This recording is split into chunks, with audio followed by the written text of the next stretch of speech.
जय हिंद दोस्तों, स्वागत है आप सभी का आपके अपने online platform NBMS reasoning classes Prayagraj में। मैं महेश सर आप सभी का हार्दिक स्वागत अभिनंदन करता हूं।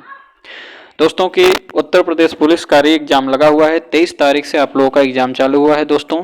तो उसमें स्टैटिक जीके के कुछ करंट्स और स्टैटिक जीके के कुछ पार्ट को मैं लेके आया हूं जो एग्जाम के point of view most important है। तो कुछ महत्वपूर्ण मैं पॉइंट को लेके आया हूं जो आपके लिए ये वीडियो काफ़ी हेल्पफुल साबित होगी। तो दोस्तों आप लोग वीडियो के अंत तक बने रहिएगा।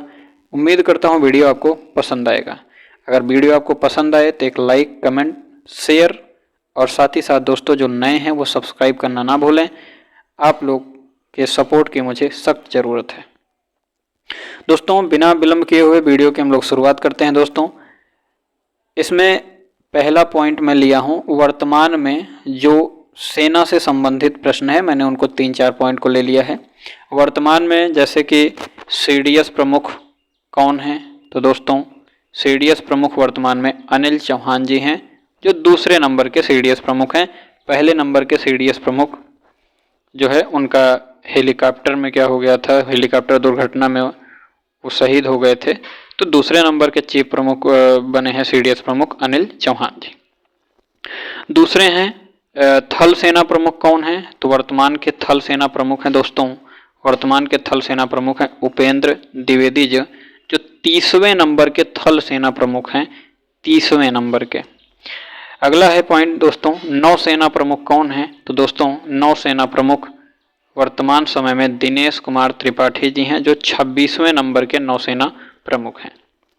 अगला पॉइंट है दोस्तों आप लोगों का वायुसेना प्रमुख कौन है, तो दोस्तों ध्यान रखिएगा वायुसेना प्रमुख हैं विवेक राम चौधरी जो 24वें नंबर के वायुसेना प्रमुख हैं। अगला पॉइंट अगर मैं लेके चलूं दोस्तों तो वर्तमान में भारत के राष्ट्रपति कौन है दोस्तों, तो वर्तमान में भारत के राष्ट्रपति कौन है दोस्तों, ये आपसे सवाल कर रहा है। वर्तमान में भारत के राष्ट्रपति कौन है दोस्तों, तो द्रौपदी मुर्मू जी हैं। इनसे संबंधित ढेर सारे सवाल आपके सामने आएंगे। अगर आपसे पूछा जाए कि ये महिला के रूप में कौन सी महिला राष्ट्रपति हैं, तो दोस्तों ये दूसरे नंबर की महिला राष्ट्रपति हैं। पहली महिला राष्ट्रपति कौन थी, प्रतिभा देवी सिंह पाटिल थी।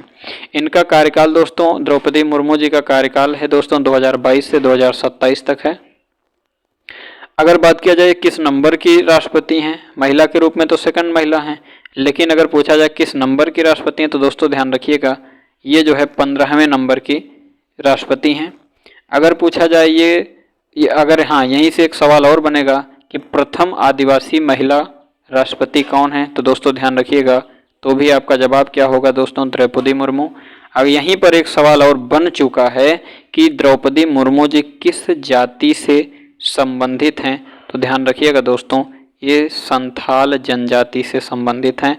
ये किस जनजाति से संबंधित है दोस्तों, संथाल जनजाति से संबंधित है। तो दोस्तों ध्यान रखिएगा यहाँ पर आपके कम से कम 4 से 5 सवाल राष्ट्रपति जी से संबंधित आपको मिल सकते हैं। अगला पॉइंट है दोस्तों वर्तमान में भारत के उपराष्ट्रपति, तो दोस्तों मोस्ट इम्पॉर्टेंट सवाल ये भी है, जगदीप धनखड़ जी इस समय हमारे देश के उपराष्ट्रपति हैं। अगला सवाल आपसे है दोस्तों कि वर्तमान में भारत के मुख्य न्यायाधीश CJI कौन है दोस्तों, DY चंद्रचूड़ जी हैं। कौन है दोस्तों, DY चंद्रचूड़ जी हैं जिनका पूरा नाम है दोस्तों धनंजय यशवंत चंद्रचूड़।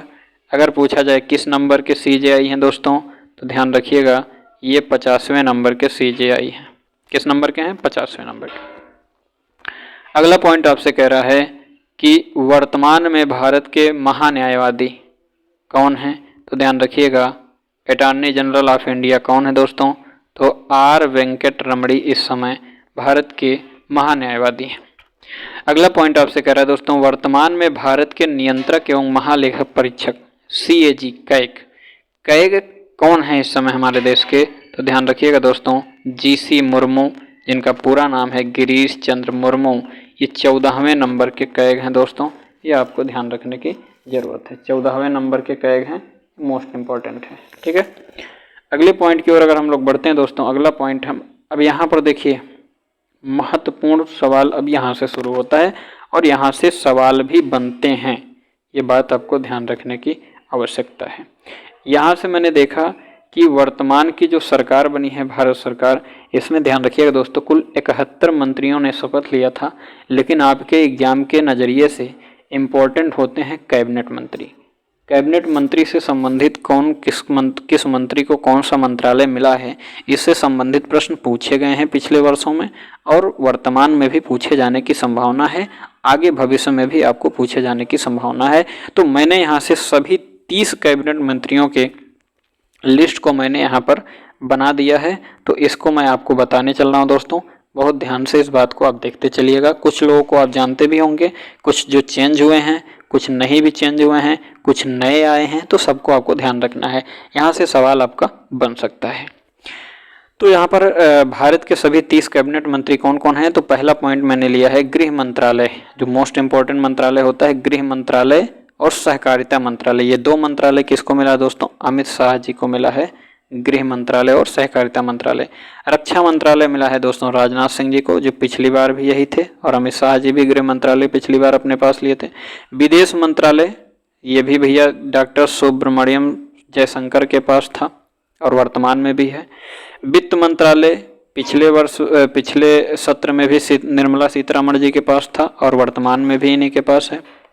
पंचायती राज मंत्रालय, मत्स्य पालन, पशुपालन, डेयरी मंत्रालय, ध्यान रखिएगा, पंचायती राज मंत्रालय 1, मत्स्य मंत्रालय पालन 2, पशुपालन 3, डेयरी मंत्रालय 4। ये 4 मंत्रालय हैं दोस्तों राजीव रंजन सिंह, जिनको एक उपनाम है लल्लन सिंह, इनके पास है।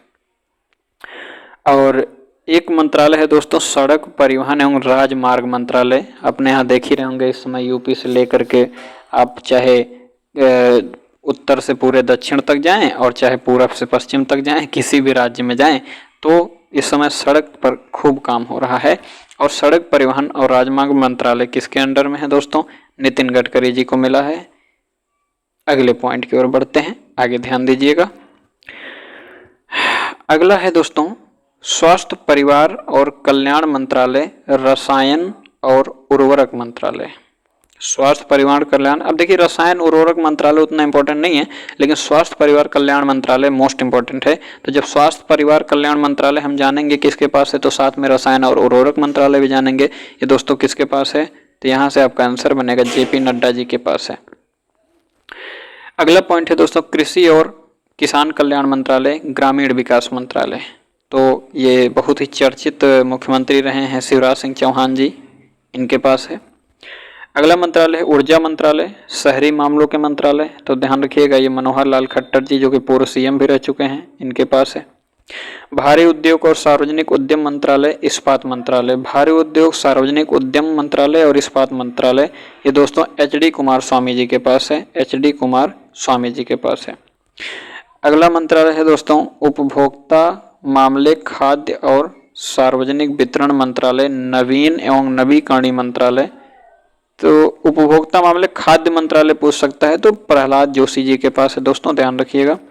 अगला है रेल मंत्रालय, सबको पता होगा। सूचना और प्रसारण, इसको भी ध्यान में रखिएगा क्योंकि ये भी इंपॉर्टेंट मंत्रालय है। इलेक्ट्रॉनिक सूचना, देखिए जहाँ सूचना और प्रसारण आ गया वहाँ पर प्रौद्योगिकी जरूर शामिल रहेगा। तो जिनके पास सूचना और प्रसारण मंत्रालय होता है उनके पास इलेक्ट्रॉनिक और सूचना प्रौद्योगिकी मंत्रालय भी होता है। और एक चीज़ इसमें और याद ध्यान रखिएगा कि इन्हीं के पास क्या है भैया, रेल मंत्रालय भी है। तो ये हमारे देश के कौन है भैया, अश्विनी वैष्णव जी हैं, जिनके पास रेल मंत्रालय, इलेक्ट्रॉनिक प्रसारण, सूचना प्रौद्योगिकी मंत्रालय सब कुछ इन्हीं के पास है। अगला पॉइंट लेते हैं दोस्तों, अगला मंत्रालय है महिला एवं बाल विकास मंत्रालय। ये इंपॉर्टेंट है, ध्यान रखिएगा। महिला एवं बाल विकास मंत्रालय दोस्तों किसके पास है, तो अन्नपूर्णा देवी जी के पास है। किसके पास है, अन्नपूर्णा देवी जी के पास है। अगला मंत्रालय है दोस्तों खाद्य प्रसंस्करण उद्योग मंत्रालय। तो ये चिराग पासवान जी के पास है। पर्यावरण, वन और जलवायु परिवर्तन मंत्रालय, तो दोस्तों ये भूपेंद्र यादव जी के पास है। शिक्षा मंत्रालय, ये मोस्ट इंपॉर्टेंट मंत्रालय होता है दोस्तों, तो ये हमारे यहाँ धर्मेंद्र प्रधान जी के पास है। दूरसंचार पूर्वोत्तर क्षेत्र विकास मंत्रालय, तो ध्यान रखिएगा दोस्तों ये ज्योतिराज सिंधिया के पास है। ये कट गया है थोड़ा सा भैया, माफ़ी चाहेंगे। ज्योतिराज किसके पास है दोस्तों, सिंधिया के पास है, नहीं कटा नहीं है, ज्योतिराज सिंधिया के पास है। अगला मंत्रालय है दोस्तों, अगला मंत्रालय है नागरिक उड्डयन मंत्रालय, तो नागरिक उड्डयन मंत्रालय दोस्तों राम मनोहर नायडू जी के पास है। जल शक्ति मंत्रालय दोस्तों चंद्रकांत रघुनाथ पाटिल जी के पास है। श्रम और रोजगार मंत्रालय, युवा मामले और खेल मंत्रालय डॉक्टर मनसुख मंडाविया जी के पास है। डॉक्टर मनसुख मंडाविया जी के पास है। तो यहाँ से आपका आंसर बन जाएगा डॉक्टर मनसुख मंडाविया, डॉक्टर मनसुख मंडाविया। अगले मंत्रालय की ओर हम लोग बढ़ते हैं। 21वां मंत्रालय है कोयला मंत्रालय, खान मंत्रालय। कोयला मंत्रालय मतलब खान मंत्रालय। तो दो ये मंत्रालय हैं, किसके पास है? जी किशन रेड्डी जी के पास है, जी किशन रेड्डी। बंदरगाह, जहाज रानी और जल मार्ग। अब ध्यान रखिएगा, जल मार्ग हो चाहे जहाज रानी चाहे बंदरगाह, भैया जल मार्ग से संबंधित बंदरगाह भी है। तो ये मंत्रालय किसको मिला है दोस्तों? सर्बानंद सोनोवाल जी को मिला है। लघु सूक्ष्म और मध्यम उद्यम मंत्रालय किसको मिला है दोस्तों? तो जीतन राम मांझी जी को मिला है, लघु सूक्ष्म और मध्यम उद्योग मंत्रालय। अगला मंत्रालय है सांस्कृतिक मंत्रालय, पर्यटन मंत्रालय। जिनको सांस्कृतिक और पर्यटन एक साथ ही रहता है दोस्तों, ध्यान रखिएगा, गजेंद्र सिंह शेखावत जी को मिला है। कपड़ा मंत्रालय गिरिराज सिंह जी को मिला है दोस्तों। वाणिज्य एवं उद्योग मंत्रालय पीयूष गोयल जी को मिला है। वाणिज्य और उद्योग मंत्रालय पीयूष गोयल जी को मिला है दोस्तों। अगले मंत्रालय की ओर बढ़ते हैं। अगला मंत्रालय है पेट्रोलियम, अगला मंत्रालय है पेट्रोलियम एवं प्राकृतिक गैस। पेट्रोलियम और प्राकृतिक गैस ये हरदीप सिंह पुरी जी को मिला है। संसदीय मामलों का मंत्रालय, अल्पसंख्यक मामलों का मंत्रालय, ये किरण रिजिजू जी को मिला है। जनजातीय मामलों के मंत्रालय ज्यूएल औरो जी को मिला है। और सामाजिक न्याय एवं अधिकारिता मंत्रालय मिला है डॉक्टर वीरेंद्र कुमार जी को मिला है। ये हमारे देश के 30 कैबिनेट मंत्रियों की लिस्ट थी जो मैं आपको बताने की, आप तक पहुंचाने तक की कोशिश किया हूँ। ठीक है दोस्तों, तो कुछ मुख्य मंत्रालय हैं इसमें से, उन लोगों को ध्यान रखिएगा जो आपके एग्जाम के point of view most important होने वाला है। आगे हम लोग अगर बढ़ते हैं दोस्तों, तो देखिए यहाँ पर कुछ और इम्पोर्टेंट हमने फैक्ट्स को ले लिया है। जैसा कि वर्तमान भारत के वर्तमान लोकसभा अध्यक्ष कौन है दोस्तों? तो ये आपको पता होना चाहिए, ओम बिरला जी हैं। वर्तमान में भारत के गवर्नर आरबीआई के गवर्नर कौन है दोस्तों? तो शक्तिकांत दास हैं, इनको भी आपको पता होना चाहिए। अच्छा, अगर यहाँ पूछा जाए आरबीआई की स्थापना कब हुई, तो दोस्तों आरबीआई की स्थापना हुई थी 1 अप्रैल 1935 को। इसका राष्ट्रीयकरण कब हुआ था? 1 जनवरी 1949 को। इसका मुख्यालय कहाँ है दोस्तों? तो इसका मुख्यालय कहाँ है भैया? मुंबई में है। ये आप बहुत इंपॉर्टेंट है, इसको आप लोग ध्यान रखिएगा। ठीक है, इसका इसीलिए मैंने डिटेल यहाँ पर लिख दिया। अगला आपसे कह रहा है कि भारत के वर्तमान राष्ट्रीय सुरक्षा सलाहकार, तो दोस्तों ये हर बार लगभग यही रहते हैं, अजीत डोभाल जी हैं। ये आपका आंसर बन जाएगा। रेलवे बोर्ड की वर्तमान और प्रथम महिला अध्यक्ष कौन है दोस्तों? तो जया वर्मा सिन्हा, जया वर्मा सिन्हा, जया वर्मा सिन्हा। ठीक है, अगला आपसे सवाल कह रहा है दोस्तों, अगला है 16वें वित्त आयोग के अध्यक्ष कौन है दोस्तों? तो 16वें वित्त आयोग के अध्यक्ष दोस्तों कौन है? अरविंद पनगड़िया जी है। कौन है दोस्तों? अरविंद पनगड़िया। वर्तमान में राष्ट्रीय महिला आयोग की चेयरपर्सन कौन है? तो रेखा शर्मा जी हैं। वर्तमान में राष्ट्रीय महिला आयोग की चेयरपर्सन कौन है? रेखा शर्मा जी हैं। अब अगर आपसे कोई पूछे कि भैया एक बात बताइए, महिला आयोग का गठन कब हुआ था, तो दोस्तों ध्यान रखिएगा 1992 को हुआ था। अगर कोई पूछे हेडक्वार्टर कहाँ है दोस्तों, तो नई दिल्ली में है। इस बात का विशेष ध्यान रखिएगा, कहाँ है दोस्तों? नई दिल्ली में। अगला पॉइंट आपसे कह रहा है कि वर्तमान में राष्ट्रीय मानवाधिकार आयोग का चेयरपर्सन कौन है दोस्तों? तो अरुण कुमार मिश्रा जी हैं, मानवाधिकार आयोग का चेयर। अब ये इंपॉर्टेंट क्यों है? क्योंकि जब हम लोग पढ़े थे वहाँ पर जनहित याचिका पढ़ रहे थे, तो वहाँ पर आपको पता होगा कि जनहित याचिका, मैंने पिछली वीडियो में डाल दिया है इस चीज़ को। जब जनहित याचिका पर संबंधित मैंने सवाल कराया तो वहाँ पर मैंने सारी बात बताई। जनहित याचिका जो लागू होता है दोस्तों, तो मानवाधिकार आयोग के नियम कानून को अनुकूल ही चलता है, तो उसके खिलाफ नहीं जाता। इस पर सवाल भी आया था, तो यहाँ पर ध्यान रखने की आवश्यकता है। वर्तमान में राष्ट्रीय मानवाधिकार आयोग के चेयरपर्सन अरुण कुमार मिश्रा जी हैं। अगर कोई आपसे पूछे कि इसका जो है गठन कब हुआ था, तो ध्यान रखिएगा 12 अक्टूबर 1993 को हुआ था। अगला आपसे सवाल यहाँ पर बन रहा है दोस्तों कि सीबीआई के वर्तमान प्रमुख कौन हैं, तो ध्यान रखिएगा प्रवीण सूद जी इस समय सीबीआई के वर्तमान प्रमुख हैं। इसकी स्थापना दोस्तों सीबीआई की हुई थी सन 1963 को हुआ था। तो दोस्तों उम्मीद करता हूँ वीडियो आपको अच्छी लगी होगी। वीडियो आपको अच्छी लगी हो तो दोस्तों लाइक, शेयर और सब्सक्राइब करना नहीं भूलिएगा। और मुझे उम्मीद है कि आप लोग इसको शेयर करेंगे, ज़्यादा से ज़्यादा लोगों तक पहुँचाने की कोशिश करिए। आप लोग सपोर्ट करिए, मैं जल्दी ही आप लोगों के सामने और भी वीडियो लाने की कोशिश करूँगा। मेरा काम अभी आप लोगों के लिए एकदम बेहतरीन चल रहा है और आशा करता हूँ आप लोग को वीडियो पसंद आया होगा। आप सभी लोग उम्मीद करता हूँ स्वस्थ होंगे, मस्त होंगे, सभी लोग पढ़ाई में व्यस्त होंगे और उम्मीद करता हूँ आप सभी का एग्ज़ाम अच्छे से हो। जय हिंद, जय भारत।